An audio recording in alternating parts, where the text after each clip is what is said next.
প্রিয় দর্শক বন্ধুরা, আজ গল্প শুরু করার আগে আপনাদের কাছে আমার একটি ছোট্ট অনুরোধ। অনেকেই নিয়মিত আমার গল্প শোনেন কিন্তু এখনও চ্যানেলটি সাবস্ক্রাইব করেননি। যদি সত্যি আমার পরিশ্রম আপনাদের ভালো লাগে তাহলে দয়া করে আমাদের চ্যানেলটিকে সাবস্ক্রাইব করে পাশে থাকুন। আপনার একটি সাবস্ক্রাইব আমার কাছে অনেক বড় অনুপ্রেরণা। পরদিন সকালটা শুরু হলো এক অদ্ভুত থমথমে পরিবেশের মধ্য দিয়ে। তাহসিন ভিলার চার দেয়ালে রোদ ঝলমল করলেও ঘরের ভেতরে সবার মনের কোণে জমাট বেঁধেছিল এক অস্বস্তিকর মেঘ। সকালের নাস্তার টেবিলে সিরামিকের বাটি আর চামচের ঠুনঠুন শব্দ ছাড়া আর কোনো শব্দই শোনা যাচ্ছিল না।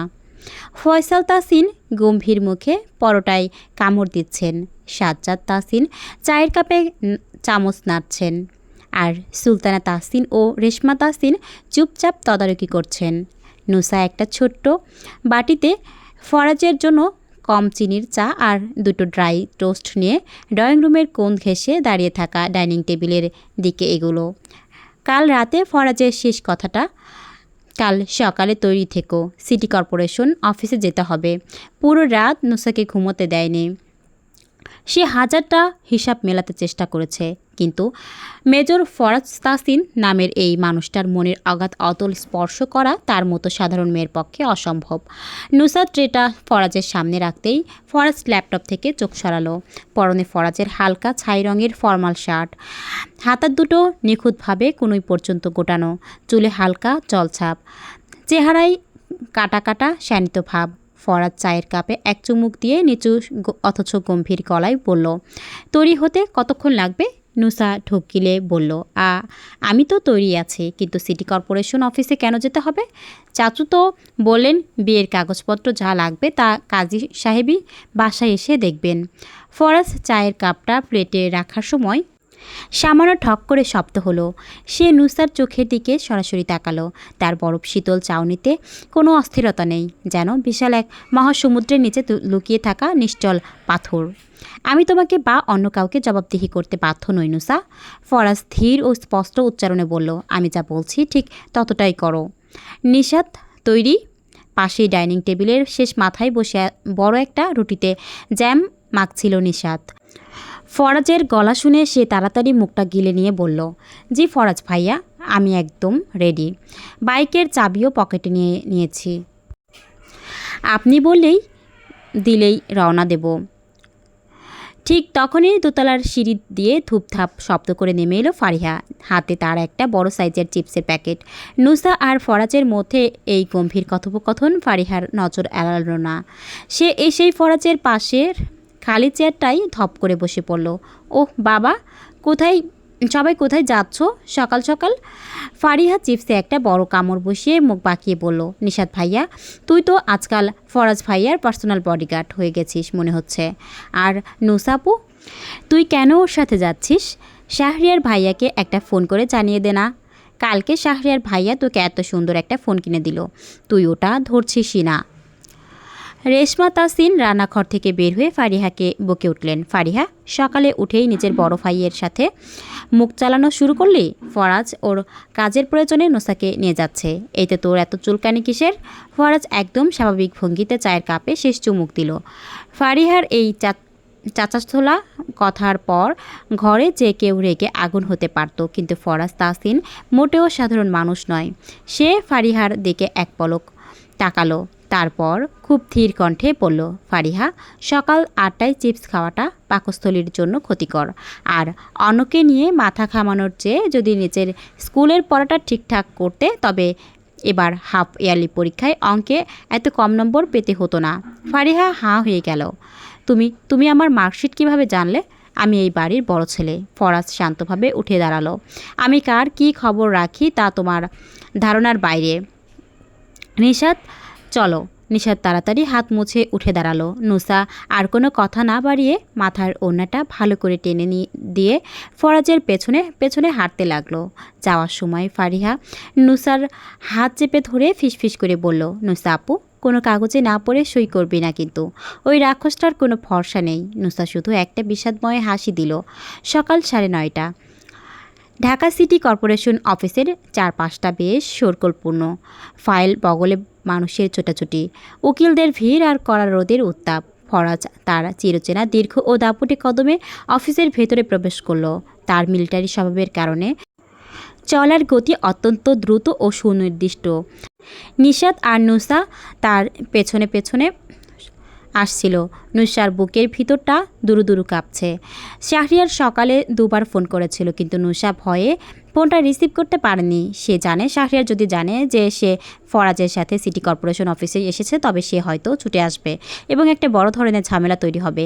ওদেরকে সরাসরি এক এসি অ্যাডভোকেটের চেম্বারে নিয়ে যাওয়া হলো। চেম্বারে বসা প্রবীণ আইনজীবী ফরাজকে দেখেই সসম্মানে উঠে দাঁড়ালেন। আরে মেজর তাহসিন, আসুন বসুন। ফরাজ চেয়ার টেনে বসল এবং নুসাকে পাশের চেয়ারে বসতে ইঙ্গিত করল। নিশাত দরজার কাছে দাঁড়িয়ে রইল। আইনজীবী কিছু ফাইল ফরাজের সামনে এগিয়ে দিয়ে বললেন, মেজর, আপনার নির্দেশ মতো বিয়ের রেজিস্ট্রি খাতা এবং পূর্বের সমস্ত নথিপত্র আমি তলব করে রেখেছি, কিন্তু আপনি যেভাবে বিষয়টা এগোতে চাচ্ছেন সেটা আইনিভাবে বেশ স্পর্শকাতর। এই যে নুসা 5 বছর আগে ওনার সাথে আপনার গোপন নিকাহ হয়েছিল। এখন ওনার পরিবার ওনাকে অন্য জায়গায় বিয়ে দিতে চায়, কিন্তু আপনার ডিভোর্স সই ছাড়া সেটা অসম্ভব। নুসা আর চোখে ফরাজের দিকে তাকালো। ফরাজের মুখে কোনো অস্থিরতা নেই। সে ফাইলগুলোর পাতা একে একে উল্টে দেখছিল। উকিল সাহেব, ফরাজ একদম ঠান্ডা ও সোজাসাপটা গলায় বলল, ডিভোর্স পেপার সাইন করার নিয়ম আমি জানি, কিন্তু আইনি নোটিস পিরিয়ডের নিয়ম ভঙ্গ করে কোনো কাজ আমার উপস্থিতিতে হবে না। নুসার পরিবার ভাবছে 15 দিন পর বিয়ে দেবে, যা সম্পূর্ণ অবৈধ। আমি এখানে এসেছি এটা নিশ্চিত করতে যে কোনো ভুয়া কাজী বা জাল কাগজ দিয়ে যেন নুসার দ্বিতীয় বিয়ের ব্যবস্থা না করা হয়। আইনজীবী মাথা নেড়ে বললেন, একদম ঠিক বলেছেন মেজর। 90 দিনের বাধ্যতামূলক সময় পার না হওয়া পর্যন্ত এই বিয়ের কোনো আইনি স্বীকৃতি নেই। যদি কেউ 15 দিন পর বিয়ের আয়োজন করে, তবে সেটা হবে দ্বিতীয় বিয়ে এবং আইনে শাস্তিযোগ্য অপরাধ। নুসা থরথর করে কেঁপে উঠল। সে অবিশ্বাস্য চোখে ফরাজের দিকে তাকালো। ফরাজ ভাইয়া, আপনি এখানে এটা আটকাতে এসেছেন? ফরাজ আইনজীবীর কাছ থেকে পেনটা নিয়ে নিজের রেজিস্ট্রি সনদের একটা কপিতে সই করলো। তারপর নুসার দিকে ফিরে তাকালো। তার চোখের দৃষ্টিতে কোনো রাগ বা ক্ষোভ ছিল না, ছিল এক বিদ্রুপাত্মক কঠোরতা। আমি কোনো কিছু আটকাতে আসিনি নুসা, ফরাজ ধীর কণ্ঠে বলল। আমি শুধু আমার আর আমার পরিবারের সম্মান রক্ষা করতে এসেছি। ফরাজ তাহসিনের স্ত্রী কাগজে কলমে থাকা অবস্থায় অন্য কারোর সাথে বেআইনিভাবে বিয়েতে বসবে, এটা আমি হতে দেব না। তুমি যদি শাহরিয়ারকে বিয়ে করতে চাও, তবে নিয়ম মেনে 90 দিন অপেক্ষা করতে হবে। আর এই 90 দিন তুমি তাহসিন ভিলার আইনি বউ হিসেবেই থাকবে। কিন্তু শাহরিয়ার ভাইয়া, নুসার গলা ধরে এলো। ওনার পরিবার বিয়ের সব আয়োজন শেষ করে ফেলছে। চাচু আর আব্বু সবাইকে দাওয়াত দিয়ে ফেলেছেন। এখন যদি বিয়ে পিছিয়ে যায়, তবে সমাজে আমাদের মুখ রক্ষা হবে কিভাবে? আপনি কেন এত নিষ্ঠুর হচ্ছেন? ফরাজ উঠে দাঁড়ালো। পকেটে হাত গুজে নুসার দিকে এক পা এগিয়ে এলো। নুসা চেয়ারে বসেই পিছু হটল। আমি নিষ্ঠুর নই নুসা, আমি সুশৃঙ্খল। ফরাজ নিচু স্বরে বলল। সমাজ কি ভাবলো তাতে মেজর ফরাজ তাহসিনের কিছু যায় আসে না। আর তোমার শাহরিয়ার যদি সত্যি তোমাকে এত ভালোবাসে, তবে 90 দিন কেন, 90 বছর অপেক্ষা করতে পারার কথা। নাকি ওর ভালোবাসার মেয়াদ 15 দিনেই শেষ হয়ে যায়? ফরাজের কথার জবাব নুসার কাছে ছিল না। তার চোখের কোণ বেয়ে এক বিন্দু পানি গাল বেয়ে নেমে এলো। ফরাজ সেই পানির ফোঁটার দিকে একবার তাকালো, কিন্তু তার কঠোর বরফ জমা হৃদয়ে তার কোনো প্রভাব পড়ল না। সে কোনো কথা না বাড়িয়ে রুম থেকে বেরিয়ে গেল। দুপুর 1টা।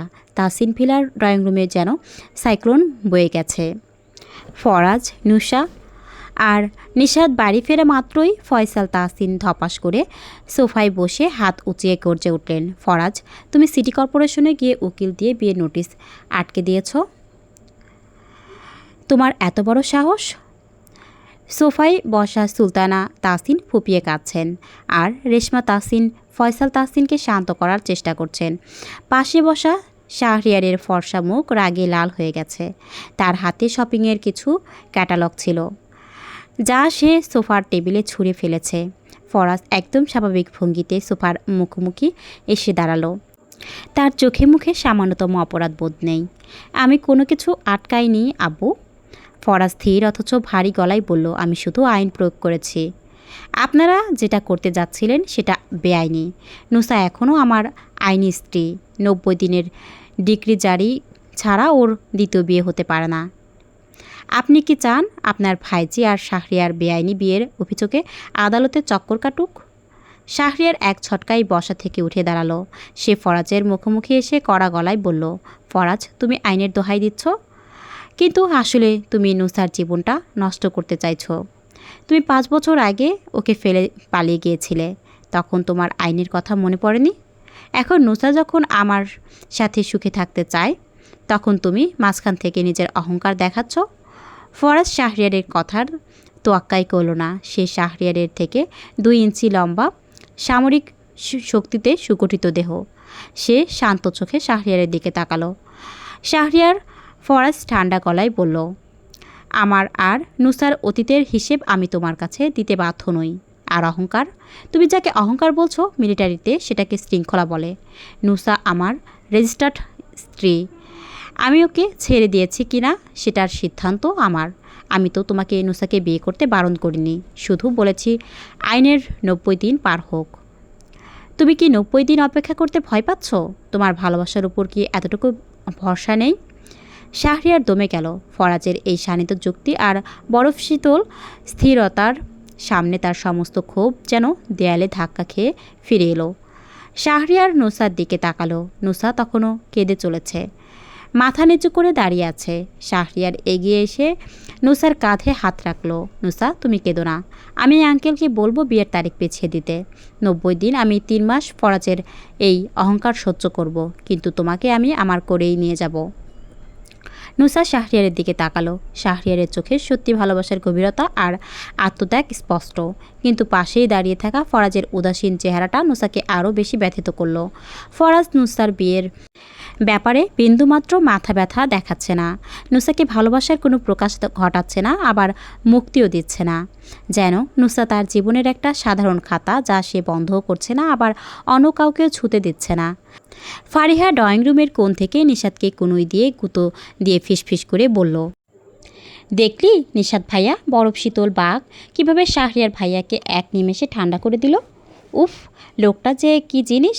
আমি তো ভেবেছিলাম আজ রক্তারক্তি কাণ্ড ঘটবে। নিশাদ ধমক দিয়ে ফিসফিস করলো, থামবি তুই ফারিহা? ফরাজ ভাইয়া যাই করুক না কেন, পেছনে নিশ্চয়ই কোনো গভীর হিসেব আছে। তুই বুঝবি না।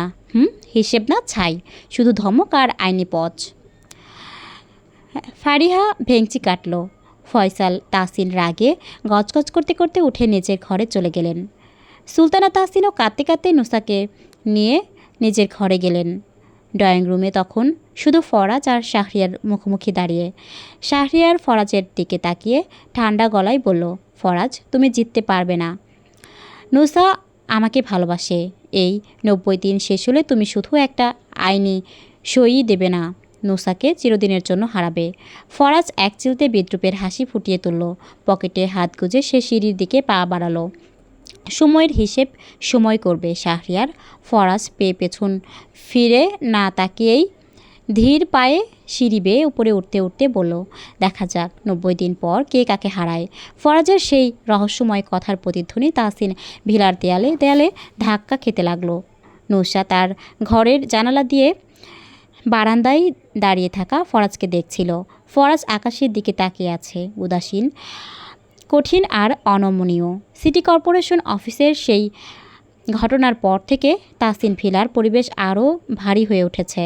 বিয়ের আয়োজন সাময়িকভাবে স্থগিত হওয়ায় ফয়সাল তাহসিন ফরাজের উপর ভীষণ ক্ষুব্ধ, কিন্তু ফরাজের মুখের উপর কিছু বলার সাহস কারোরই নেই। দুপুর গড়িয়ে বিকেল হতেই ঝুম বৃষ্টি নামল।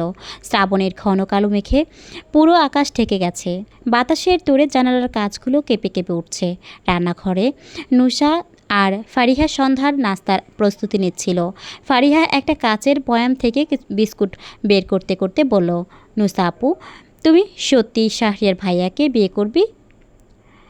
সত্যি বলতো, তোর মনে কি ফরাজ ভাইয়ার জন্য বিন্দুমাত্র কিছু নেই? নুসা বেসিনের কাছে দাঁড়িয়ে পেঁয়াজ কাটছিল। ফারিহার প্রশ্নে তার হাতটা এক মুহূর্তের জন্য থমকে গেল। সে একটা দীর্ঘশ্বাস ফেলে বলল, যে মানুষটা আমাকে কখনোই নিজের বলে মানেনি, যার কাছে আমার কোনো অস্তিত্বই নেই, ওনাকে নিয়ে চিন্তা করে লাভ কি বল ফারিহা? ফরাজ ভাইয়া তো শুধু নিজের অহংকার আর নিয়ম বাঁচাতেই এসব করছেন। ওনার নিয়মকানুন হয়তো এটাই দরকার। ফারিহা বাইরে তাকিয়ে বলল, বাইরে কি সুন্দর বৃষ্টি হচ্ছে, আর বড় সাহেব নিশ্চয়ই এখন ঘরে বসে মিলিটারি রুলস পড়ছেন।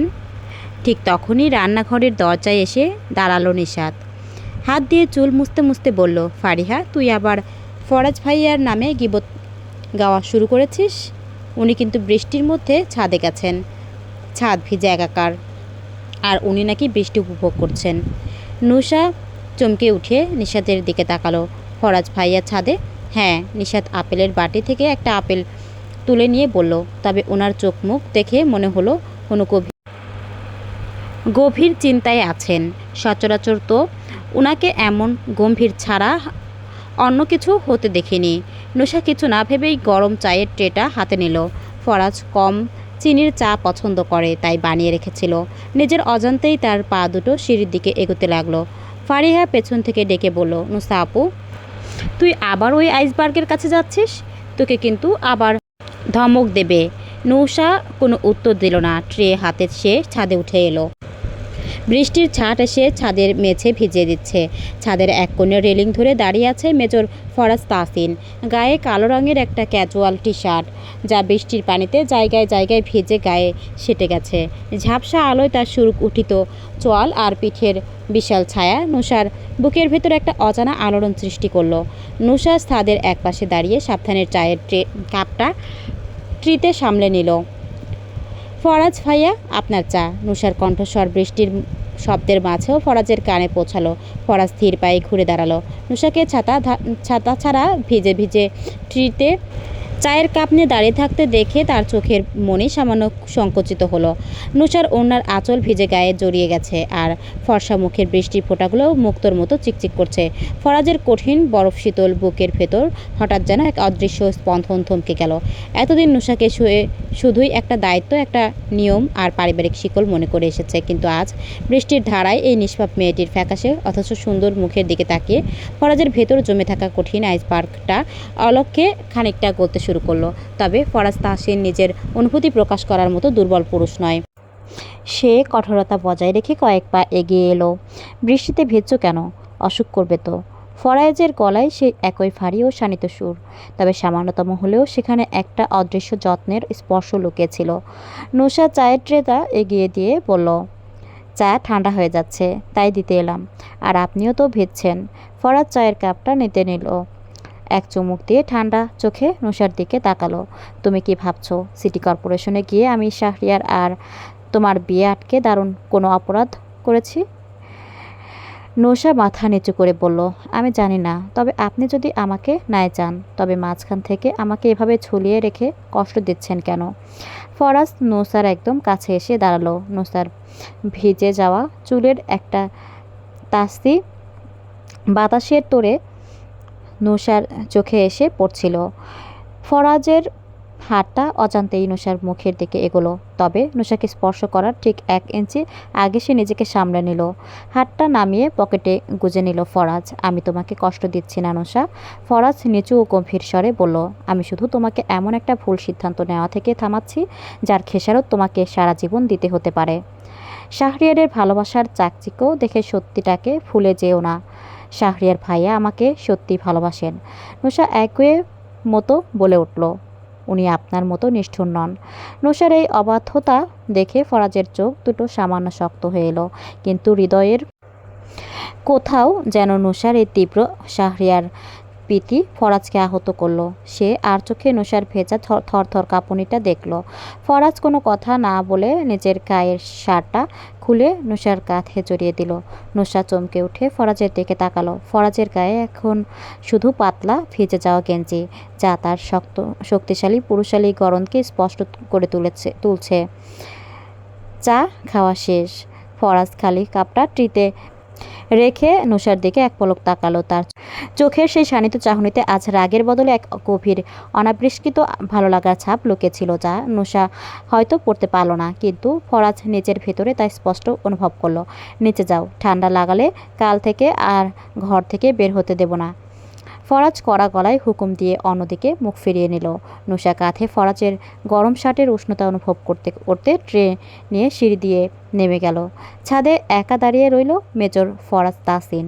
বৃষ্টির পানির কণা তার মুখে এসে পড়ছে, আর তার মনের ভেতরে ঘুরপাক খাচ্ছে নুসার সেই মায়াবী ও করুণ চেহারাটা। ফরাজ একটা দীর্ঘশ্বাস ফেলল। সে বুঝতে পারছে নুসাকে অন্য কারো হতে না দেওয়ার এই অনমনীয় জেদটা এখন আর শুধু আইনি নিয়ম বা অহংকারের মাঝে সীমাবদ্ধ নেই। এটা ধীরে ধীরে এক গভীর অবাধ্য অনুরাগে রূপ নিতে শুরু করেছে, যা সে কখনোই শাহরিয়ার বা নুসার কাছে প্রকাশ হতে দেবে না, অন্তত এখন নয়। বৃষ্টির দাপট রাত বাড়ার সাথে সাথে আরও তীব্রতর হলো। তাহসিন ভিলার টিনের চালে বৃষ্টির সোদাগন্ধি আওয়াজ এক অদ্ভুত বিষণ্ণ সুর তুলে ধরেছে। ছাদ থেকে নামার পর থেকেই নুসার শরীরটা কেমন যেন ম্যাচ করছিল। ফরাজের চাপিয়ে দেওয়া সেই শার্টটা তখনও যেন নুসার কাঁধে লেগেছিল, কিন্তু তার ভেতরের তোলপাড়টা কিছুতেই থামছিল না। ফরাজ তাহসিনের সেই মুহূর্তের চোখ জোড়া, নুসা হাজার চেষ্টা করেও মনের মণিকোঠা থেকে সেই চাহনি মুছতে পারছে না। যে মানুষটা সবসময় বরফের মতো শীতল, যার মুখে কখনো কোনো অনুভূতির রেখা দেখা যায় না, সেই ফরাজ ভাইয়া আজ কীভাবে অতটা কাছে এসে নিজের শার্টটা তার গায়ে জড়িয়ে দিল? এটা কি শুধুই একজন আধা অনাহত স্ত্রীর প্রতি ক্ষণিকের দয়া, নাকি এর পেছনে লুকিয়ে আছে অন্য কোনো অনুভূতি? ড্রয়িং রুমে রাতের খাওয়ার পর সবাই বসে আছে। ফয়সাল তাহসিন টিভি দেখছেন। যদিও তার মেজাজ এখনও ফরাজের সিটি কর্পোরেশনের কাণ্ডের পর থেকে খিটখিটে হয়ে আছে। সাজ্জাদ তাহসিন আর রেশমা তাহসিন সোফায় বসে মৃদু স্বরে কোনো পারিবারিক বিষয় নিয়ে আলোচনা করছেন। ডাইনিং টেবিলের এক কোণে বসে ফারিহা আর নিশাত তাদের নিত্যদিনের ঝগড়ায় মশগুল। নিশাত ভাইয়া, তুই আবার আমার চকলেট সিরিয়ালটা শেষ করেছিস? ফারিহা হাত উঁচিয়ে চিৎকার করে উঠল, আব্বু দেখো না, নিশাত ভাইয়া প্রতিদিন রাতের বেলা আমার জিনিস চুরি করে খায়। নিশাত মুখে চিপস চিবোতে চিবোতে বলল, আরে তোর ওই বাচ্চাদের চকলেট সিরিয়াল কে খেতে যাবে? তুই নিজে খেয়ে এখন আমার ওপর দোষ চাপাচ্ছিস। আর তোর ফরাজ ভাইয়া যদি দেখে যে তুই রাত 10টায় মিষ্টি জাতীয় কিছু খাচ্ছিস, তবে কাল থেকে তোকে সকালে 4 কিলোমিটার দৌড় করাবে। মনে রাখিস। ফারিহা সঙ্গে সঙ্গে হাত থামিয়ে চোখ বড় বড় করলো। তুই মুখ সামলে কথা বল নিশাত, এই রাক্ষসটার নাম অন্তত খাওয়ার টেবিলে নিবি না। এসে অবধি পুরো বাড়ির শান্তির 12টা বাজিয়ে ছেড়েছে। নুসা আপুর বিয়েটা হতে দিচ্ছে না, আমাকে পড়াশোনা নিয়ে ধমকাচ্ছে। উনি কি ভাবেন নিজেকে? ফারিহা কিচেন থেকে বের হয়ে রেশমা তাহসিন কড়া গলায় বললেন, নিজের বড় ভাই সম্পর্কে আবার বাজে কথা বলছিস? ফরাজ তোদের ভালোর জন্যই কড়া শাসন করে, তোরা যা খুশি তাই করবি। আর ঘরের বড় ছেলে হয়ে ও চোখ বন্ধ করে থাকবে? হ্যাঁ আম্মু, তুমি তো ফরাজ শোনা ছাড়া আর কাউকে চোখেই দেখো না। ফারিহা মুখ পাকিয়ে ফেংচি কাটলো। ঠিক তখনই সিঁড়ি দিয়ে ধীর সুদৃঢ় পদক্ষেপে নেমে এলো ফরাজ। পরনে তার নেভি ব্লু রঙের ট্রাউজার আর ধূসর রঙের একটা আরামদায়ক ক্যাজুয়াল টি শার্ট। ভেজা চুলগুলো আংশিক শুকিয়ে কপালে এসে পড়েছে, যার ফলে তার শানিত চেহারায় সামরিক কঠোরতার পাশাপাশি এক ধরনের অদ্ভুত আকর্ষণ তৈরি হয়েছে। ফরাজ ফারিহার দিকে কোনো মনোযোগ দিল না। সে সোজা ডাইনিং টেবিলের দিকে এগোলো। নুসা তখন টেবিল থেকে পানির জগ আর গ্লাস গোছাচ্ছিল। নুসাকে দেখে ফরাজের পা চড়া 1 সেকেন্ডের জন্য থমকে গেল। নুসার মুখটা বেশ লাল হয়ে আছে, তার শরীরটা হালকা কাঁপছে। ফরাজ কোনো কথা না বলে সোজা গিয়ে নুসার মুখোমুখি দাঁড়ালো। নুসা চমকে উঠে 2-1 পা পিছিয়ে যেতে চাইল, কিন্তু ফরাজ নিজের দীর্ঘ হাত বাড়িয়ে আচমকায় নুসার কপালে হাত রাখল। ফরাজের সেই শক্ত পুরুষালী এবং উষ্ণ হাতের স্পর্শ নুসার ঠান্ডা কপালে লাগতেই নুসার শরীর জুড়ে যেন একটা বিদ্যুতের তরঙ্গ খেলে গেল। ড্রয়িং রুমে উপস্থিত সবাই মুহূর্তের জন্য চুপ হয়ে গেল। এমনকি ফারিহাও চোখ বড় বড় করে থমকে দাঁড়িয়ে পড়ল। তোমার শরীরে প্রচণ্ড জ্বর। ফরাজ অত্যন্ত শান্ত অথচ ভারী গলায় বলল। তার গলার মধ্যে আজ সেই সামরিক নির্দয়তা ছিল না, ছিল এক গভীর একাধিপত্যের সুর। বৃষ্টিতে ভিজতে বারণ করেছিলাম না? নুসা অপরাধীর মতো চোখ নামিয়ে নিল। আমি ঠিক আছি, সামান্য ঠান্ডা লেগেছে। আমি জিজ্ঞেস করিনি তুমি কেমন আছো, আমি বলছি তোমার জ্বর এসেছে। ফরাজ সোজা নুসার হাত থেকে পানির জগটা নিয়ে টেবিলে রাখলো। তারপর নিশাতের দিকে তাকিয়ে হুকুমের সুরে বলল, নিশাত, ফার্স্ট এইড বক্স থেকে প্যারাসিটামল আর থার্মোমিটারটা নিয়ে এসো। নিশাত 1 সেকেন্ড দেরি না করে চটপট উঠে গিয়ে ড্রয়ার থেকে ফার্স্ট এইড বক্সটা নিয়ে এলো। সুলতানা তাহসিন, নুসার মা, একটু ইতস্তত করে এগিয়ে এলেন। ফরাজ বাবা, আমি নুসাকে ঘরে নিয়ে যাচ্ছি। ও একটু শুয়ে থাকলেই ঠিক হয়ে যাবে। ফরাজ তার চাচির দিকে ফিরে খুব বিনীত অথচ অনমনীয় গলায় বলল, চাচিমা, আপনি ওকে ঘরে নিয়ে যান, কিন্তু ওষুধটা এখনই খাইয়ে দিন, আর মাথায় জলপট্টি দেওয়া দরকার। ও আমার কথা না শুনে বৃষ্টিতে ভিজেছে, তাই এই অসুস্থতার দায়ভার কিছুটা আমারও। কথাটা শুনে রেশমা তাসিন মুচকি হাসলেন, কিন্তু ফয়সাল তাসিন আর চোখে ছেলের দিকে তাকালেন। ফরাজের এই আচরণে যেন এক অদ্ভুত বৈপরীত্য। যে ছেলে দিনরাত নুসাকে এড়িয়ে চলে, নুসার বিয়েতে পাত্তা না দেওয়ার ভান করে, সেই আবার নুসার অসুস্থতায় এত সতর্ক। নুসা আর এক মুহূর্ত সেখানে দাঁড়াতে পারল না। ফরাজের এই অতিরিক্ত মনোযোগ আর স্পর্শ তার ভেতরটা উলটপালট করে দিচ্ছে। সে দ্রুত পদক্ষেপে নিজের ঘরের দিকে চলে গেল। রাত 12:15। তাসিন ভিলার সব বাতি নিভে গেছে, শুধু বাইরের বারান্দার আর করিডোরের আলোটা টিমটিম করে চলছে। নুসার ঘরটা অন্ধকার। 102 ডিগ্রি জ্বরে নুসার পুরো শরীর পুড়ছে। মাথায় হালকা জলপট্টি দিয়ে তার মা একটু আগে নিজের ঘরে ঘুমাতে গেছেন। নুসা লেপের ভেতরে ছটফট করছে। তার মনে হচ্ছিল সারা শরীর যেন আগুনে ঝলসে যাচ্ছে। তৃষ্ণায় তার গলা শুকিয়ে কাঠ হয়ে গেছে। নুসা কষ্ট করে উঠে বসে টেবিলের ওপর রাখা পানির গ্লাসে হাত বাড়ালো, কিন্তু অসাবধানতাবশত গ্লাসটা উল্টে মেঝেতে পড়ে ছনছন শব্দে ভেঙে গেল। অন্ধকার ঘরে নুসা ভয়ে আর শারীরিক কষ্টে কেঁদে ফেলল। আব্বু, আম্মু। ঠিক সেই মুহূর্তে নুসার ঘরের দরজাটা ধীরে খুলে গেল। দরজার আবছা আলোয় দেখা গেল ফরাজের দীর্ঘ অবয়ব। ফরাজ তাসিন ঘুমায়নি। মিলিটারি ক্যাডেটের ট্রেনিংপ্রাপ্ত এই মেজরের কান নাকি যে কোনো সূক্ষ্ম শব্দেই সতর্ক হয়ে ওঠে। ফরাজ দ্রুত ঘরের বাতিটা জ্বালিয়ে দিল। মেঝেতে ভাঙা কাঁচ আর ছড়িয়ে থাকা পানি দেখে সে এক নজর পরিস্থিতিটা বুঝে নিল। তারপর কোনো দ্বিধা না করে সোজা নুসার বিছানার পাশে এসে বসলো। নুসা ফরাজকে দেখে শিউরে উঠল। ফরাজ, ফরাজ ভাইয়া, আপনি এত রাতে এখানে? ফরাজ নুসার কোনো প্রশ্নের উত্তর দিল না। সে নুসার কপালে আবার হাত রাখল। ত্বক আগুনের মতো গরম। ফরাজের বুকের ভেতর হঠাৎ এক অজানা যন্ত্রণা দুমড়ে মুচড়ে উঠল। সে কোনোদিন ভাবেনি এই ছোট্ট তুচ্ছ মেয়েটার কষ্ট তাকে এতটা বিচলিত করতে পারে। সে তো নৌশাকে শুধু নিজের অহংকার আর পরিবারের সম্মান রক্ষার হাতিয়ার মনে করত। তবে আজ নৌশার এই অসহায় রূপ দেখে তার কঠিন বরফ জমা হৃদয় কেন এত হাহাকার করে উঠছে। ফরাজ সাইড টেবিল থেকে নতুন একটা গ্লাসে জগ থেকে পানি ঢালল। তারপর নুসার পিঠের পেছনে হাত দিয়ে তাকে আলতো করে তুলে বসালো। পানিটুকু খাও। ফরাজ একদম নরম অথচ স্পষ্ট স্বরে বলল। নুসা ফরাজের হাতের ছোঁয়ায় শিউরে উঠলেও জ্বরের ঘোরে প্রতিবাদ করার শক্তি ছিল না। সে ফরাজের ধরে রাখা গ্লাস থেকে ঢোক গিলে পানি খেলো। পানি খাওয়া শেষ হলে ফরাজ নুসাকে আবার বালিশে শুয়ে দিল। তারপর মেঝেতে ছড়িয়ে থাকা কাচের টুকরোগুলো নিজ হাতে সাবধানে করিয়ে একপাশে রাখলো, যাতে নুসা ভুল করেও পা না দেয়। নুসা আধবোজা চোখে ফরাজের এই অবিশ্বাস্য যত্ন দেখছিল। ফরাজ ভাইয়া, নুসা বিড়বিড় করে বলল, আপনি কেন এমন করছেন? আপনি তো আমাকে ভালোবাসেন না। শাহরিয়ার ভাইয়ার মতো তো কখনো আমাকে ভালো কথা বলেননি, তবে আজ কেন এত করছেন? ফরাজ নুসার একদম কাছে ঝুঁকে এলো। নুসার জ্বরে তপ্ত কপাল থেকে চুলগুলো সরিয়ে দিতে দিতে নিচু গভীর আর থমথমে গলায় বলল, শাহরিয়ারের ভালোবাসা শোপিসের মতো সুন্দর নুসা, তা বাইরে থেকে দেখতে ভালো লাগে, কিন্তু আমার ব্যাকরণ আলাদা। আমি মুখ ফুটে ভালোবাসার দোহাই দিই না, কিন্তু যা আমার তা আমি শেষ নিঃশ্বাস পর্যন্ত আগলে রাখতে জানি। তুমি ভেবেছ 90 দিন পর আমি তোমাকে সহজে শাহরিয়ারের হাতে তুলে দেব? ভুল ভাবছ। নুসা হা করে ফরাজের দিকে তাকালো। জ্বরের ঘরেও ফরাজের এই স্বীকারোক্তি যেন নুসার বুকের ভেতর বাজ বিজলির মতো আছড়ে পড়ল।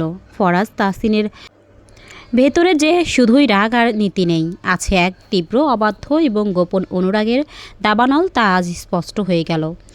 ফরাজ নুসার গায়ে লেপটা ভালো করে টেনে দিয়ে উঠে দাঁড়ালো। এখন ঘুমাও, সকালে উঠে যেন দেখি জ্বর নেমে গেছে। ফরাজ বাতি নিভিয়ে দিয়ে রুম থেকে বেরিয়ে গেল, কিন্তু অন্ধকার ঘরে শুয়ে থাকা নুসার হৃদয় তখন আর জ্বরের তাপে নয়, ফরাজের বলা ওই কটি কথার তাপে অনবরত জ্বলতে লাগলো। পরদিন সকাল। নুসার জ্বর অনেকটাই নেমে গেছে, তবে শরীর এখনও বেশ দুর্বল। সকালে ড্রয়িং রুমে আসতেই দেখল শাহরিয়ার বসে আছে। শাহরিয়ারের হাতে ফুলের তোড়া আর দামি ফলের বাস্কেট। নুসাকে নামতে দেখে শাহরিয়ার দ্রুত উঠে এলো। নুসা, নিশাত সকালে ফোন করে বলল তোমার নাকি ভীষণ জ্বর। শাহরিয়ার নুসার হাত ধরতে গেল। তুমি ঠিক আছো তো? আমি খুব চিন্তায় পড়ে গিয়েছিলাম। ধরে নাই, কিন্তু আগেই বলে দিচ্ছি, নায়ক ছাড়া অন্য কেউ ধরলে আবার আপনাদের পড়ে। নুসা আলতো করে নিজের হাতটা সরিয়ে নিল। কাল রাতের পর থেকে ফরাজের সেই স্পর্শ আর কথাগুলো নুসার মনে এমনভাবে গেঁথে গেছে যে শাহরিয়ারের এই অতি যত্নও এখন তার কাছে কেমন যেন অজানা লাগছে। ঠিক তখনই সিঁড়ি দিয়ে নেমে এলো মেজর ফরাজ তাহসিন। গায়ে তার জলপাই রঙের সুন্দর মিলিটারি ইউনিফর্ম, কাঁধে জলজল করছে মেজরের র্যাঙ্ক ব্যাজ। আজ সে ব্যারাকে ফিরে যাচ্ছে 15 দিনের সংক্ষিপ্ত ছুটি শেষে, কিছু জরুরি ফাইলের কাজে। ফরাজ ড্রয়িং রুমে ঢুকতেই পুরো ঘরের আবহাওয়া বদলে গেল। ফরাজ শাহরিয়ার আর নুসার দিকে এক পলক তাকালো। শাহরিয়ার নুসার পাশে দাঁড়িয়ে ফরাজের দিকে এক ধরনের বিজয়ী দৃষ্টিতে তাকালো। শাহরিয়ার বলল, ফরাজ, তুমি আজ চলে যাচ্ছ শুনে ভালো লাগলো। আশা করি তোমার অনুপস্থিতিতে তাহসিন ভিলায় শান্তি বজায় থাকবে। আর হ্যাঁ, 90 দিনের প্রথম একদিন কিন্তু আজ পার হলো। ফরাজ একটু থামল। তার সামরিক পোশাকের আড়ালে ফুটে ওঠা ব্যক্তিত্ব শাহরিয়ারের সমস্ত অহংকারকে এক মুহূর্তের জন্য করে দেওয়ার জন্য যথেষ্ট ছিল। ফরাজ শাহরিয়ারের একদম কাছে এসে দাঁড়ালো। তারপর ঠোঁটের কোণে সেই পরিচিত বিদ্রূপের হাসি ফুটিয়ে বলল, একদিন পার হলো শাহরিয়ার, কিন্তু বাকি 89 দিন এখনও বাকি। মনে রেখো, যুদ্ধের ময়দানে শেষ মুহূর্তে খেলা ঘুরে যায়। নুসার খেয়াল রেখো, কারণ ও এখনও মেজর ফরাজ তাহসিনের স্ত্রী। কথাটা বলেই ফরাজ নুসার দিকে এক গভীর অধিকারপূর্ণ দৃষ্টিতে তাকালো। সে দৃষ্টিতে কোনো সন্দেহ ছিল না, ছিল শুধুই এক গোপন ভালোবাসার চ্যালেঞ্জ। আমার জিনিসে যদি অন্য কারো স্পর্শ থাকে তাহলে আমি সেই জিনিসটা ঝলসে দিব, আর তাতে আমার হাত কাঁপে না। তুমি শাহরিয়ার সাথে কোথাও যাবে না, ওর দেওয়া ফোন তুমি ধরবে না। আমি তোমার জন্য ফোন পাঠিয়ে দিব। ওর দেওয়া কোনো জিনিস তুমি ব্যবহার করবে না। ওর সাথে কথা বলারও কোনো দরকার নেই। ভুলে যেও না তুমি কার। ফরাজ কোনো উত্তরের অপেক্ষা না করে নিজের মিলিটারির ভারী বুটের শব্দ তুলে তাহসিন ভিলা থেকে বের হয়ে গেল। নুসা দরজার দিকে তাকিয়ে রইল। ফরাজ চলে গেল সত্যি, কিন্তু নুসার পুরো অস্তিত্বে সে এমন এক নীরব সাইক্লোন তৈরি করে দিয়ে গেল যা শাহরিয়ারের শত ভালোবাসাও হয়তো কোনো দিন শান্ত করতে পারবে না। মেজর ফরাজ তাহসিনের মিলিটারির ভারী বুটের শব্দটা তাহসিন ভিলার উঠোন পেরিয়ে ধীরে ধীরে মিলিয়ে গেল। ফরাজ চলে যাওয়ার পর পুরো বাড়িটা হঠাৎ যেন বড্ড বেশি খালি আর শান্ত হয়ে উঠল। যে মানুষটার উপস্থিতি পুরো বাড়িকে এক অদৃশ্য থমথমে শক্তিতে বেঁধে রাখত, সে চলে যেতেই ড্রয়িং রুমে যেন সবাই একটু স্বস্তির নিঃশ্বাস ফেলল। ফয়সাল তাহসিন সোফায় গা এলিয়ে দিয়ে শাহরিয়ারের দিকে তাকিয়ে বললেন, যাক, ঝামেলাটা আপাতত ব্যারাকে ফেরত গেল। শাহরিয়ার বাবা, তুমি একদম মন খারাপ করো না। 90 দিন দেখতে দেখতে কেটে যাবে। আমি আজই কাজী সাহেবের সাথে কথা বলে নোটিশের হিসাবটা পাকা করে রাখছি। শাহরিয়ার বিনীতভাবে হাসল, কিন্তু তার মন থেকে খটকাটা যাচ্ছিল না। ফরাজ যাওয়ার সময় তার চোখে যে আত্মবিশ্বাসী আর চ্যালেঞ্জিং দৃষ্টি দেখে গেছে তা শাহরিয়ারকে ভেতর থেকে অস্থির করে তুলছে। শাহরিয়ার নুসার দিকে তাকিয়ে নরম গলায় বলল, নুসা, চলো তোমাকে একটু বাইরে থেকে ঘুরিয়ে আনি। তোমার মনটা ভালো হবে আর শরীরটাও সতেজ লাগবে। নুসা দরজার দিকে একদৃষ্টে তাকিয়েছিল। ফরাজের বলা শেষ কথাটা এখনও তার কানে বাজছে। মনে রেখো, যুদ্ধের ময়দানে শেষ মুহূর্তে খেলা ঘুরে যায়। নুসা নিজেকে সামলে নিয়ে শাহরিয়ারের দিকে তাকিয়ে ধীর কণ্ঠে বলল, না শাহরিয়ার ভাইয়া, আজ না।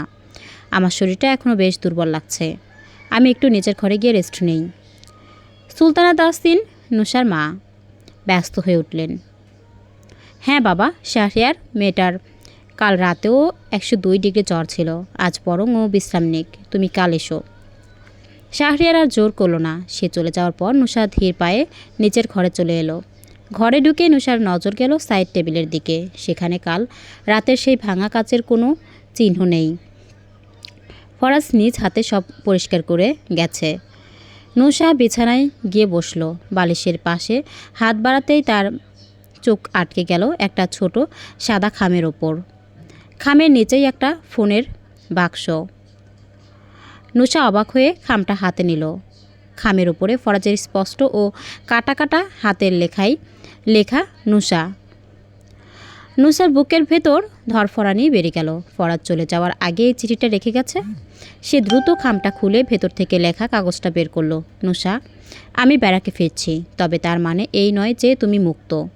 আগামী 90 দিন আমার রেখে যাওয়া চোখ আর কান এ বাড়িতেই থাকবে। শাহরিয়ারের ভালোবাসায় ভেসে যাওয়ার আগে নিজের আইনি আর মানসিকভাবে আমার উপর থাকা অধিকারের কথাটা ভুলেও বিস্তৃত হয়েও না। নিজে যত্ন নিও আর সময় মতো ওষুধগুলো খেয়ে নিও। কাল রাতের মতো ফুল করে আর বৃষ্টিতে ভিজো না। ফরাজ।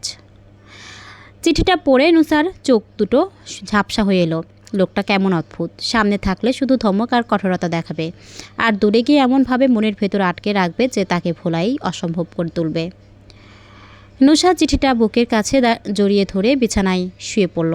ফরাজ তাহসিন সশরীরে নেই ঠিকই, কিন্তু সে তার এই একটা চিঠি দিয়েই নুসার পুরো চিন্তাভাবনা দখল করে ফেলল। বিকেলবেলা ড্রয়িং রুমে ফারিহা আর নিশাত লুডো খেলছিল।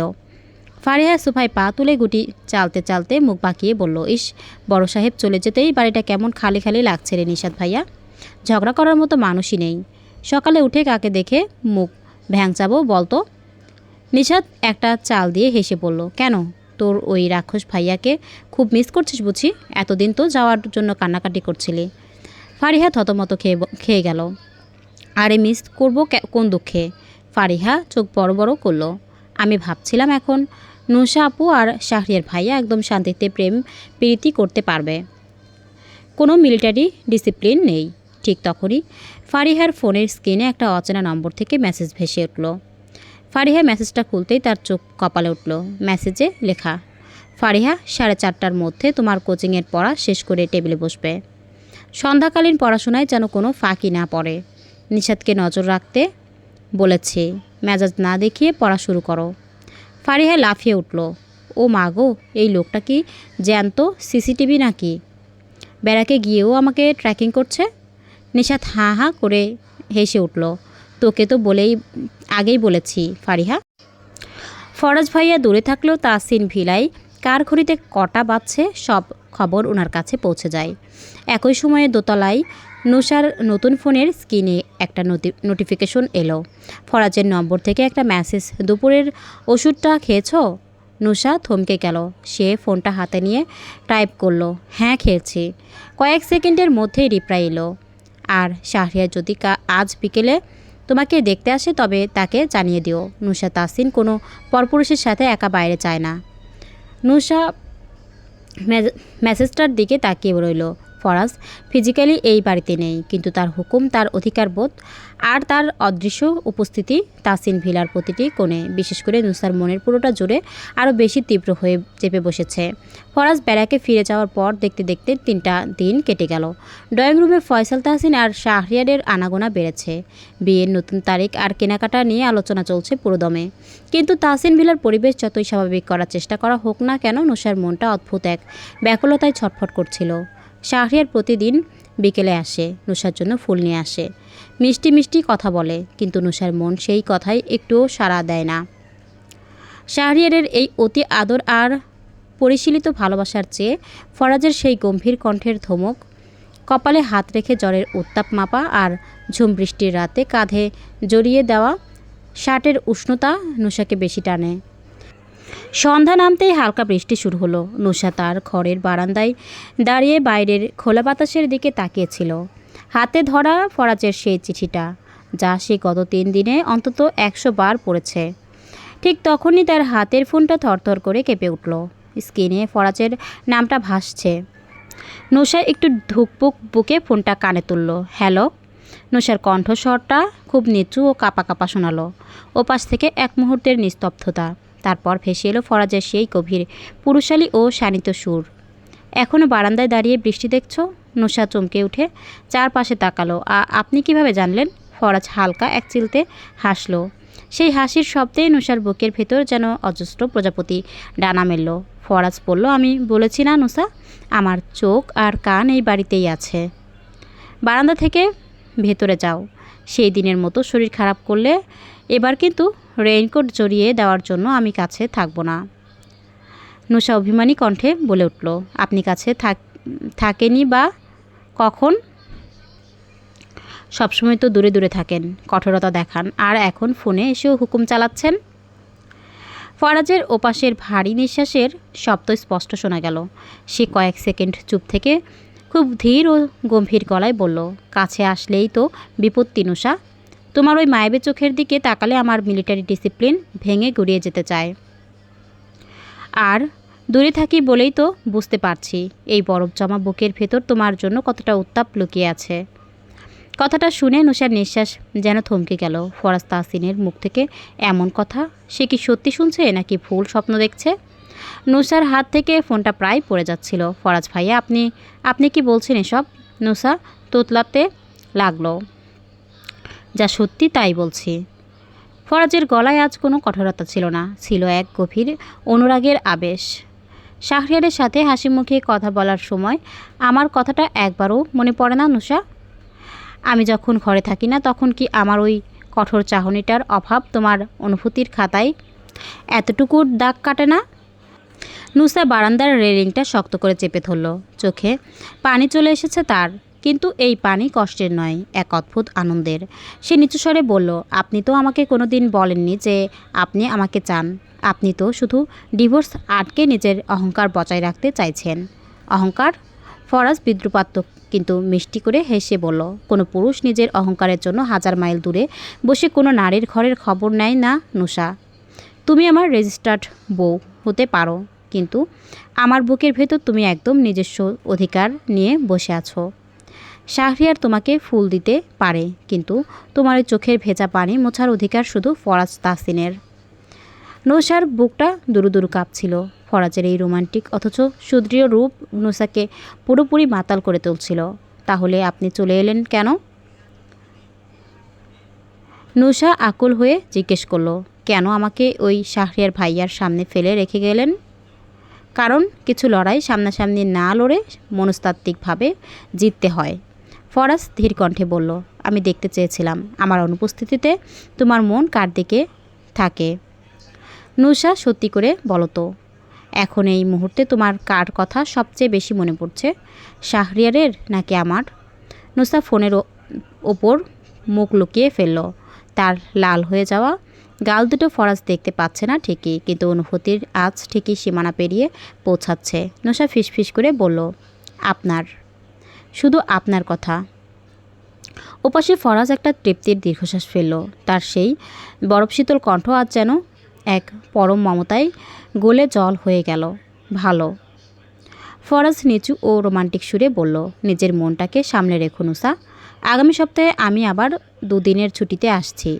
আর এবার এসে আমি শুধু চিঠিতে বা ফোনে কথা বলবো না। নিজের অধিকারটা কিভাবে আদায় করে নিতে হয় তা তোমাকে সামনাসামনি বুঝিয়ে দেব। ফোনটা কেটে গেল। নুসা বুক ধরফর নিয়ে ফোনটা বুকের কাছে চেপে ধরল। বাইরের বৃষ্টি এখন আরও মুষলধারে ঝরছে, কিন্তু নুসার মন জুড়ে এখন এক নতুন দক্ষিণে বাতাস বইছে। ফোনের ওপাশের নীরবতা কাটতেই নুসা স্তব্ধ হয়ে বসে রইল। ফরাজের বলা শেষ কথাগুলো, নিজের অধিকারটা কিভাবে আদায় করে দিতে হয় তা তোমাকে সামনাসামনি বুঝিয়ে দেব, তার বুকের ভেতর এক গভীর মাতাল হাওয়ার সৃষ্টি করছিল। কিন্তু সেই মিষ্টি অনুভূতির পরশ মেলাতেই এক অজানা শঙ্কা আর রহস্যের কালো মেঘ যেন ঘরের কোণে দানা বাঁধতে শুরু করলো। পরদিন সকালে তাহসিন ভিলার পরিবেশ আবার স্বাভাবিক ছন্দে ফেরার চেষ্টা করছে। বৃষ্টি শেষ হয়ে কড়া রোদ উঠেছে আকাশে। ড্রয়িং রুমে ফয়সাল তাহসিন আর সাজ্জাদ তাহসিন মুখোমুখি বসে কফি খাচ্ছেন। সুলতানা তাহসিন আর রেশমা তাহসিন ব্যস্ত রান্নাঘরে। ফারিহার নিশাদ আবার ডাইনিং টেবিলে বসে কাদা ছোড়াছুড়িতে ব্যস্ত। নিশাদ ভাইয়া, তুই আমার ল্যাপটপের চার্জারটা কোথায় রেখেছিস? ফারিহা 2 হাতে কোমর বেঁধে ডাইনিং টেবিলের সামনে গিয়ে দাঁড়ালো। তোর বাইকের পেছনে বেঁধে দেব, কিন্তু বলে রাখলাম। নিশাদ কফির কাপে চুমুক দিয়ে ঠান্ডা মাথায় বলল, তোর আজগুবি চার্জার আমি ছুঁয়েও দেখিনি। আর শোন, ফরাজ ভাইয়া কিন্তু একটু আগে আমাকে ফোন করেছিলেন। উনি জানতে চাইলেন তুই সকালে কোচিংয়ে গিয়েছিলি কি না। আমি সত্য কথা বলে দিয়েছি, তুই ঘুমিয়ে কাটিয়েছিস। তুই একটা চরম বিশ্বাসঘাতক নিশাদ ভাইয়া। ফারিহা চোখ বড় বড় করে বলল, বড় সাহেবের দালালি করতে করতে তোর নিজের কোনো অস্তিত্বই রইল না। দাঁড়া, তোকে দেখাচ্ছি। ফারিহা নিশাদের দিকে কাচের গ্লাস উঁচিয়ে ধরতেই পাশ থেকে নুসা এসে ফারিহার হাতটা চেপে ধরল। ফারিহা, থামবি তুই? নুসা হালকা ধমকের সুর মিলিয়ে বলল। সকাল সকাল ঝগড়া না করলে চলে না তোদের? নুসা আপু, তুইও ওই দালালের পক্ষে কথা বলছিস? ফারিহা মুখ বাঁকিয়ে সোফায় ধপ করে বসে পড়ল। উফ, এই বাড়িতে বড় সাহেবের অদৃশ্য জাদুটোনা চলছে মনে হয়। লোকটা ব্যারাকে গেছে, কিন্তু হুকুমের জোয়ার থামছেই না।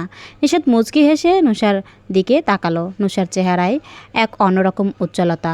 গতরাতের সেই রহস্যময় টেলিফোন আলাপের পর নুসার চোখের বিষাদ যেন অনেকটাই উধাও হয়ে গেছে।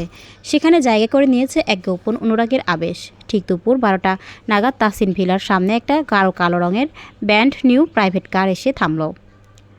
গাড়ি থেকে নামলো শাহরিয়ার। পরনে ফর্মাল স্যুট, হাতে বিশাল একটা কাঠের বাক্স আর সাথে কিছু ফাইল। শাহরিয়ারের চোখ মুখে আজ এক অদ্ভুত উত্তেজনার ছাপ। ফয়সাল তাহসিন শাহরিয়ারকে দেখে এগিয়ে এলেন। আরে শাহরিয়ার, আসো বাবা, আসো। এত ফাইলপত্র নিয়ে কি ব্যাপার? শাহরিয়ার সোফায় বসে ফয়সাল তাহসিন ও সাজ্জাদ তাহসিনের দিকে ফাইলগুলো এগিয়ে দিল। তার ঠোঁটে এক বিজয়ী হাসি। আঙ্কেল, শাহরিয়ার বেশ আত্মবিশ্বাসের সাথে বলল। ফরাজ যতই আইনের দোহাই দিক না কেন, আমি চুপ করে বসে থাকিনি। আমার আইনজীবী আর সিটি কর্পোরেশনের ঊর্ধ্বতন কর্মকর্তাদের সাথে কথা বলেছি।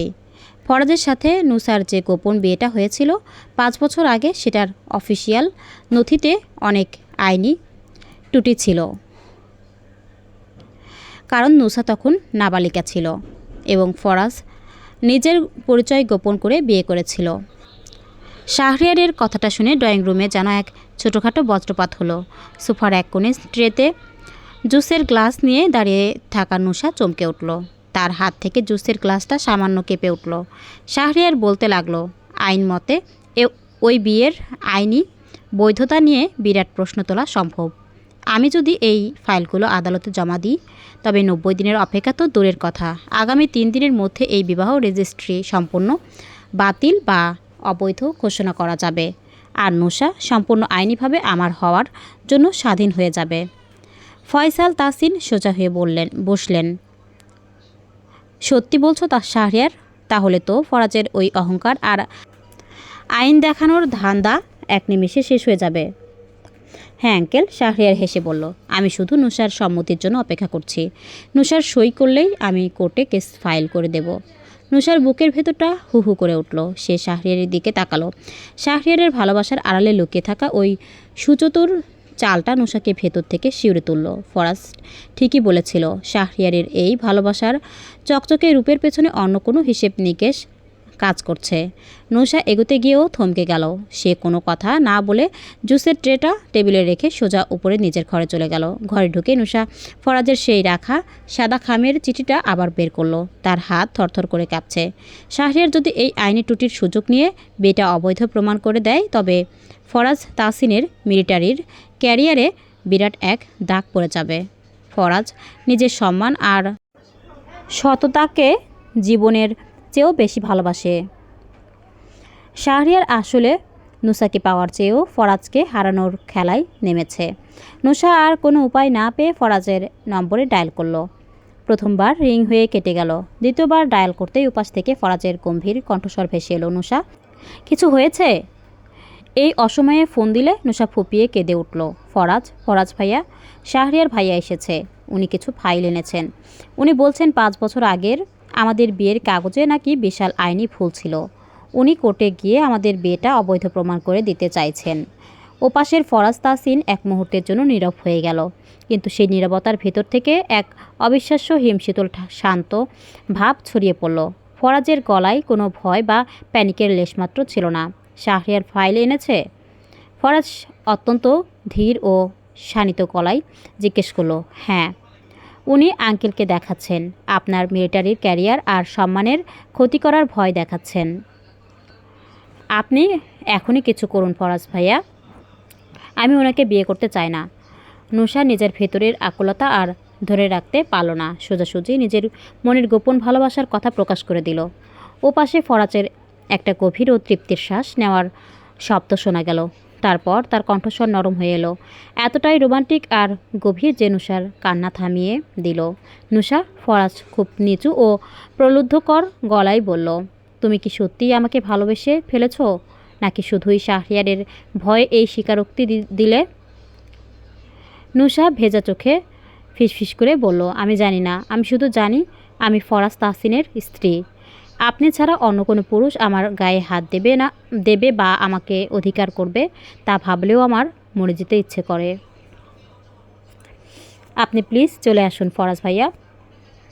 ফরাজের ঠোঁটে এক বিজয়ের হাসি ফুটে উঠল, যা মাইল দূরে বসেও নুসা স্পষ্ট অনুভব করতে পারল। তুমি কেঁদো না নুসা, ফরাজ অত্যন্ত নরম ও মমতাময় গলায় বলল। তুমি আজ যে কথাটা নিজের মুখে স্বীকার করলে তা শোনার জন্যই আমি এতদিন অপেক্ষা করছিলাম। শাহরিয়ার ভাবছে সে আমার দুর্বলতা খুঁজে পেয়েছে, কিন্তু সে জানে না মেজর ফরাজ তাহসিন যা করে তা সব দিক ভেবেচিন্তেই করে। নুসা অবাক হয়ে বলল, মানে 5 বছর আগের ওই কাগজগুলোতে আইনি টুটি আমি ইচ্ছা করেই রেখেছিলাম নুসা?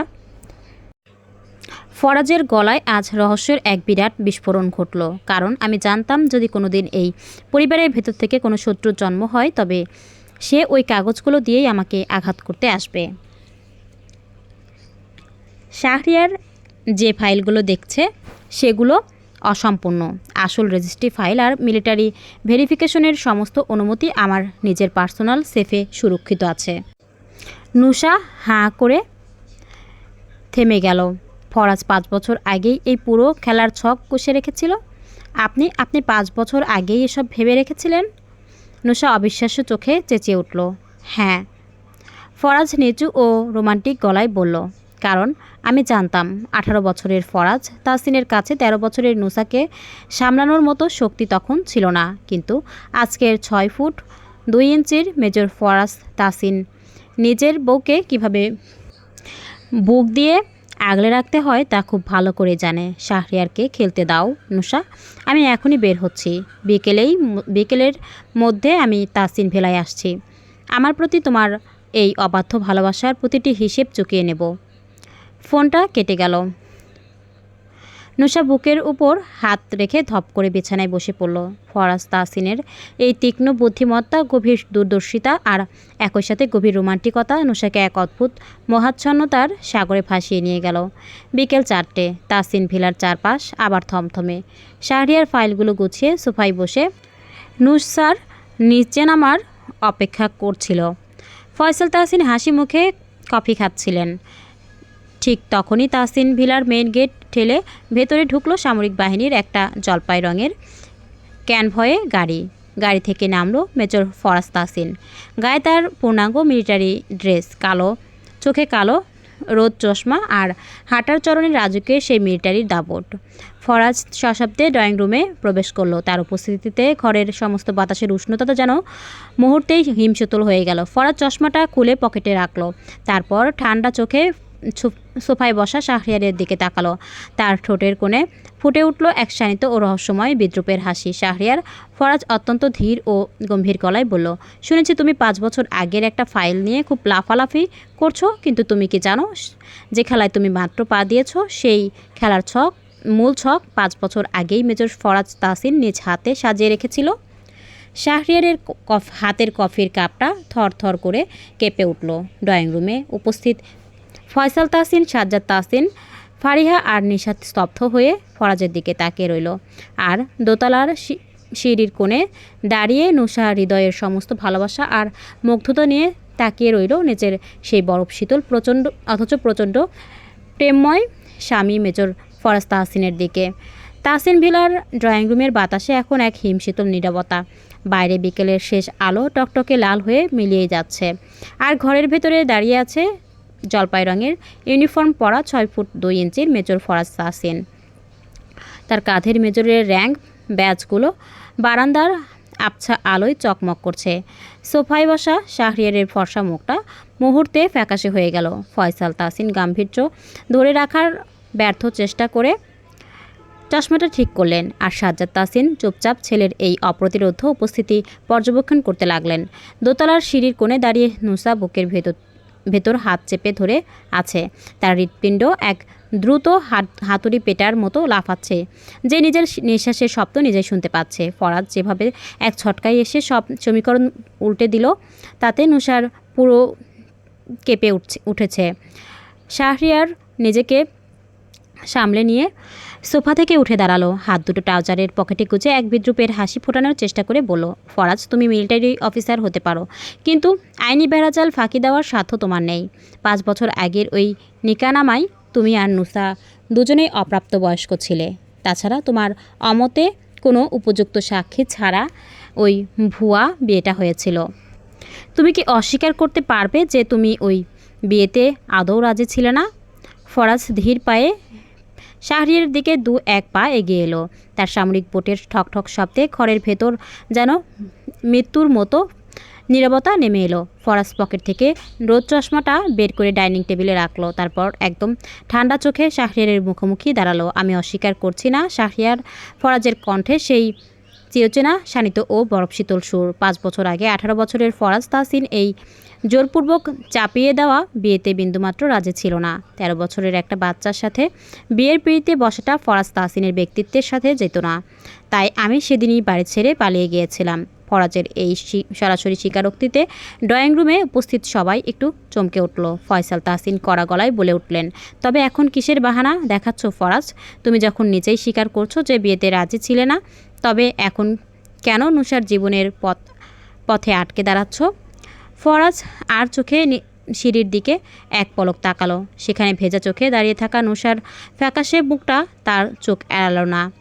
ফরাজের শানিত ঠোঁটের কোণে এক অদ্ভুত গভীর ও প্রলুব্ধকর হাসির রেখা ফুটে উঠল। কারণ 5 বছর আগের ফরাজ তাহসিন আর আজকের মেজর ফরাজ তাহসিন এক নয় আব্বু। ফরাজ গম্ভীর গলায় বলতে শুরু করলো, হ্যাঁ, আমি বাড়ি ছেড়ে পালিয়ে গিয়েছিলাম। ইন্টার রেজাল্ট ভালো থাকায় আর্মিতে চান্স পেয়ে গেলাম, কিন্তু মিলিটারিতে যোগ দেওয়ার পর ক্যাডেট লাইফের 2য় বছরে যখন অফিসিয়াল ব্যাকগ্রাউন্ড ভেরিফিকেশন চলছিল, তখন হঠাৎ আমার টেবিলে একটা ফাইল আসে। আমার পরিবার, আমার অতীত, সব কিছুর হিসাব সেখানে ছিল। ফরাজ ডাইনিং টেবিলের একটা চেয়ার টেনে শান্ত হয়ে বসলো। সে ঘরের সবাইকে এক নজর দেখে নিয়ে রহস্যের জোট ছাড়াতে শুরু করলো। ব্যারাকে ছুটির এক রাতে আমি জানতে পারি 5 বছর আগের সেই নিকানামা কিন্তু ছিঁড়ে ফেলা হয়নি।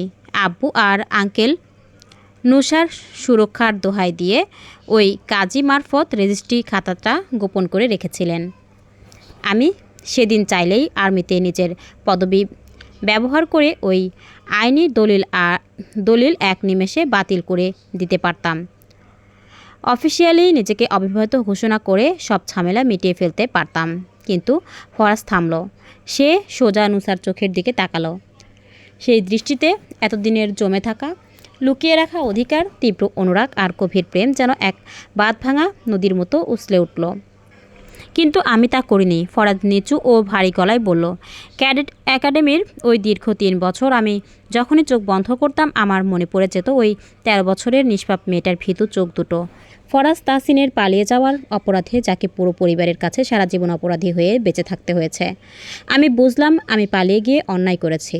তাই আমি যখন বিয়ের অনুমতি পাই, তখন ওই বিয়েটা বাতিল না করে নিজের ক্ষমতা বলে বিআরটিএ এবং প্রতিরক্ষা মন্ত্রণালয়ের স্পেশাল ক্যাটাগরিতে অফিসিয়ালি আপডেট করে নিই। নুসাকে আইনিভাবে নুসা তাহসিন বানিয়ে দিই আমার নিজের প্রোফাইলে। তবে নুসা যেন সামাজিকভাবে কোনো ঝামেলার মুখে না পড়ে, তাই পেপারসগুলো আমার পার্সোনাল সিকিউরিটি সেফে এনক্রিপ্ট করে লক করা ছিল। কথাটা শেষ হতেই পুরো ড্রয়িং রুম যেন স্তব্ধ হয়ে গেল। শাহরিয়ারের চোখ জোড়া ছানা বড়া হয়ে গেল। তার মানে তুমি 5 বছর আগেই গোপনে এই বিয়েকে আইনি পূর্ণতা দিয়ে রেখেছ? একদম তাই। ফরাজ শাহরিয়ারের দিকে ফিরে এক বিদ্রুপাত্মক হাসি উপহার দিল। শাহরিয়ার, তুমি যে ফাইলগুলো জোগাড় করেছ, সেগুলো ছিল ওই ভুয়া কাজের প্রাথমিক খসড়া মাত্র। আসল নিকানামা আর মিলিটারি ডিপার্টমেন্টের ভেরিফাইড ডকুমেন্ট আমার কাছে। নুসা 5 বছর আগে থেকেই অফিসিয়ালি এবং লিগ্যালি মেজর ফরাজ তাহসিনের বৈধ স্ত্রী।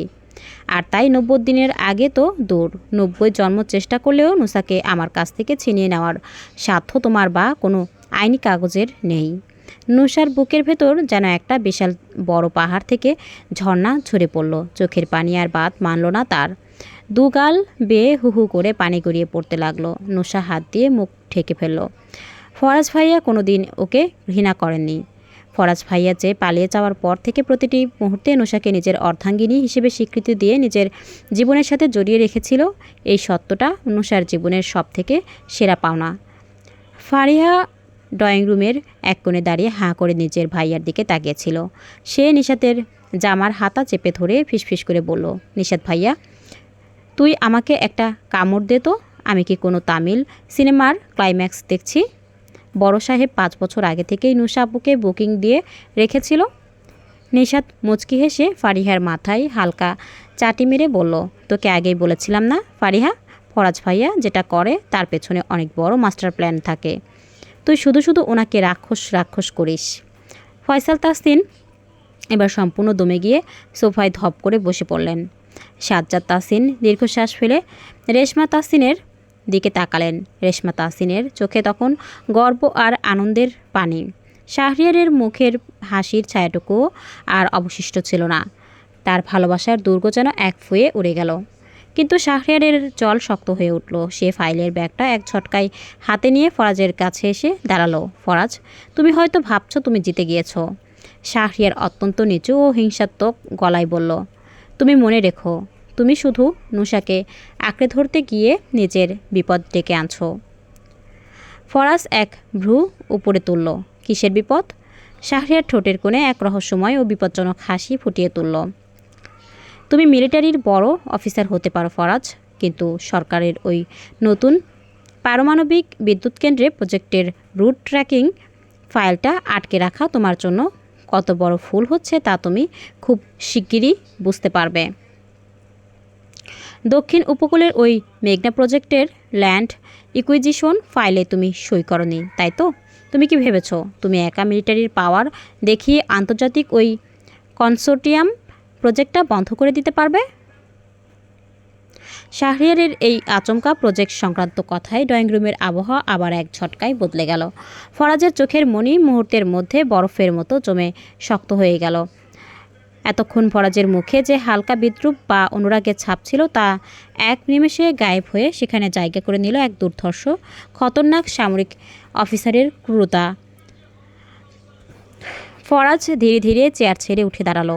শাহরিয়ারের শার্টের কলারটা এক হাতে ধরে তাকে নিজের একদম কাছাকাছি নিয়ে এলো। ফরাজের গায়ের হিংস্র পুরুষালী তেজ শাহরিয়ারকে ভেতর থেকে শিউরে তুলল। শাহরিয়ার! ফরাজ অত্যন্ত ধীর ভারী ও মারাত্মক বিপজ্জনক কণ্ঠে ফিসফিস করে বলল, তুমি নুসার ব্যক্তিগত লাইফে ঢোকার চেষ্টা করেছিলে। আমি তোমাকে আইনি আর মনস্তাত্ত্বিক চালে হারালাম। কিন্তু যদি তুমি বা তোমার কোনো বিদেশি মাস্টাররা দেশের জাতীয় নিরাপত্তা আর প্রজেক্ট মেঘনার মতো সংবেদনশীল প্রজেক্টে আমার কোনো পদক্ষেপে না গলানোর চেষ্টা করো, তবে মেজর ফরাজ তাহসিন তোমাকে এক জায়গায় গুম করে দেবে যে তোমার হাড়ের খোঁজও কেউ পাবে না।